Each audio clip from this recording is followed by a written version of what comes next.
বাজলো সানাই বাজলো রেশা খেলো শুভ তিথি, রাজার ঘরে ছোট রানী এলো পদ্মাবতী।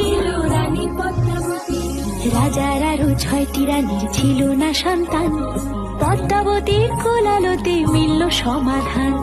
বছর যেতে জন্ম নিল 7 ছেলে 1 মেয়ে, হয় খুশির আকাশ হঠাৎ কালো মেঘে গেল ছেয়ে।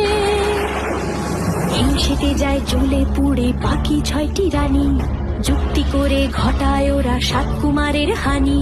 সুযোগ মতো 7 ছেলেকে মাটিতে দেয় পুঁতে, বাঁচে একা পারুল ওরা পায় না তাকে ছুতে।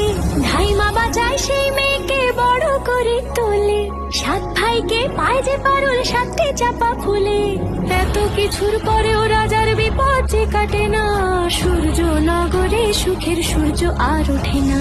হিংসা বিবাদ বিচ্ছেদ আর প্রেমের কাহিনীতে পারুল বোন কি পারবে 7 ভাই চম্পা